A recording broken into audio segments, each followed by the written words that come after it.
United Nations general assembly का 79 session अब start हो चुका है और सेशन स्टार्ट होते ही भारत ने यूनाइटेड नेशंस में परमानेंट सीट को लेकर दावा किया है। ये इसलिए भी इम्पोर्टेंट है क्योंकि आज से 10-11 दिन बाद भारतीय विदेश मंत्री जयशंकर सर का बयान यूएन में होने वाला है और उनके इस बयान से पहले भारत ने एक तरह से पिच तैयार कर दी है।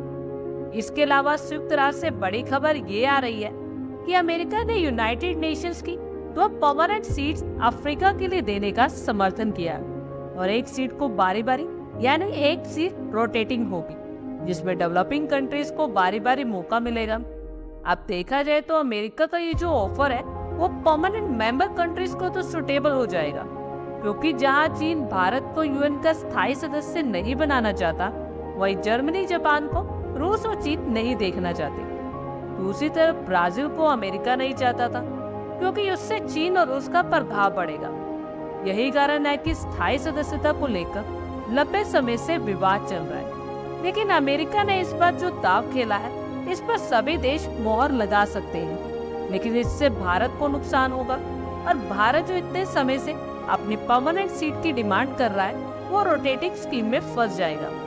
आपको बता दें कि अमेरिका का ये कदम अफ्रीका के साथ अपने रिलेशंस को सुधारने के मोटिव से उठाया गया है। इन देशों की इम्पोर्टेंस अमेरिका के लिए इसलिए भी बढ़ गई है क्योंकि चीन के इस क्षेत्र में बढ़ती गतिविधियों का मुकाबला करना अमेरिका के लिए बहुत जरूरी है।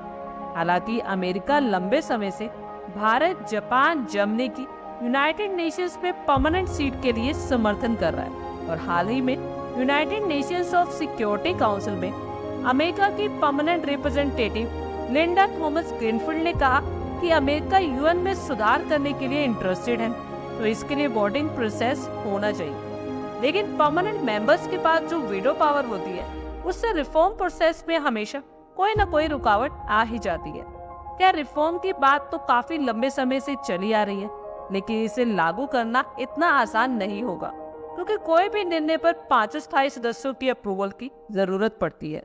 आई होप आपको हमारी ये वीडियो अच्छी लगी होगी और आगे भी इसी तरह के अपडेट्स के लिए हमारे चैनल को जरूर सब्सक्राइब करें। धन्यवाद।